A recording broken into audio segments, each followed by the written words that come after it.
I'm sure you've heard the expression, work smart, not harder, which is all about being efficient in what you do.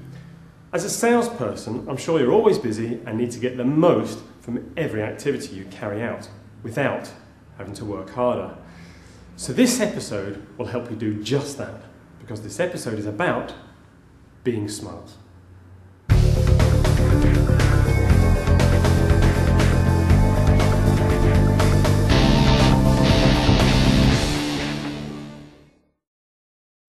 This series on situational fluency has primarily been about preparation to ensure you get the most out of every encounter with a potential customer.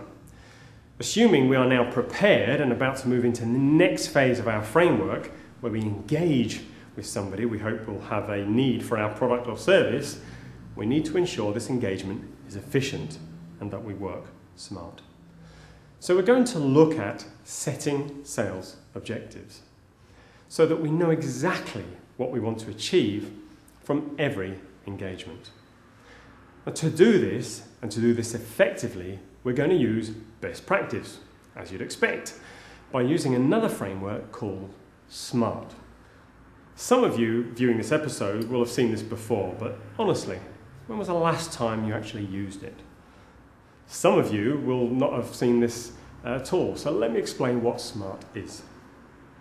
The acronym refers to the following words: specific, measurable, achievable, realistic, and time-bound. Now, the key is to ensure that any objective you set yourself has a clearly defined outcome, and in this instance, we're talking about what you want to get from any customer interaction. The value in using this framework is that it ensures that you're not misguiding yourself in believing you can achieve more than is feasible. So let me give you an example. Firstly, we said our objective needs to be specific. So setting an objective for a meeting that says, I want to find out more about her business, is too vague. You need to decide what specifically you want to know, and then think about how you will know you've got it, i.e. how will you measure your success. So you might say, I want to get the names and contact details of 40 people within this organisation to invite them to a corporate event your company is running. Now that's specific and measurable, i.e. you'll have the 40 names or not. But is it achievable? Well, assuming the company has 40 people or more working for it, then in theory it's achievable. So is it realistic? Well, what if the company only had 40 people working for it? Would they literally close their business for a day to have a day out with you? And probably not.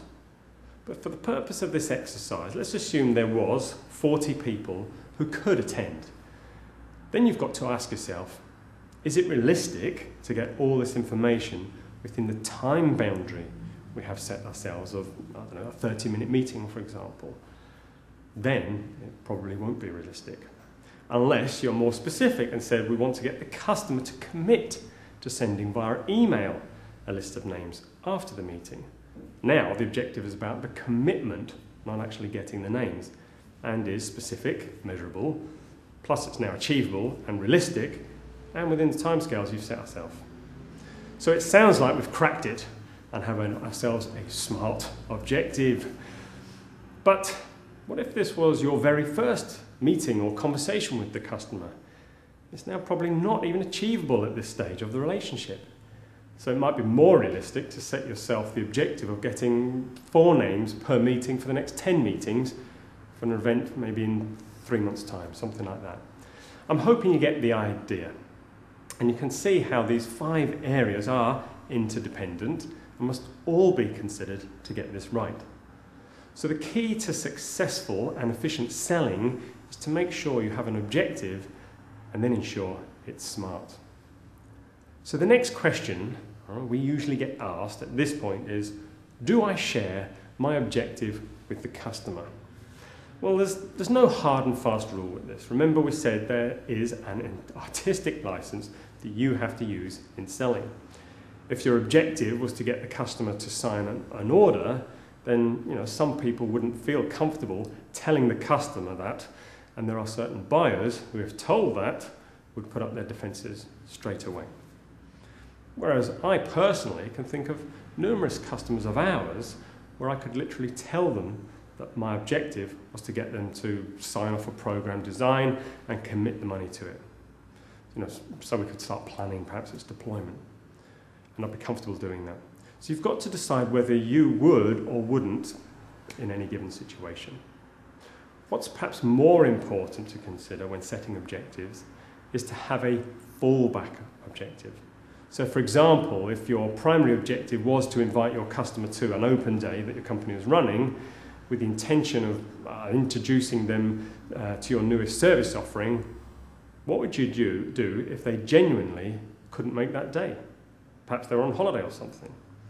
So you'd have to have a secondary or fallback objective. You wouldn't just give up on the idea. You'd need to have an alternative option. Now this secondary objective probably isn't something you would share with the customer because you wouldn't want to give them the option initially. But you should have thought about it and have this alternative ready. So there you have it. This episode is all about being smart. It's about setting sales objectives as part of your preparation to ensure you are situationally fluent. Use the SMART model. It will ensure that you are efficient with your time and with your customers' time. In fact, being efficient is one of the key benefits of using this serious framework, which leads us into the last episode of this series on qualification. So, for now and from me, Brian Conway, I'll say goodbye, and I look forward to seeing you again soon. Goodbye.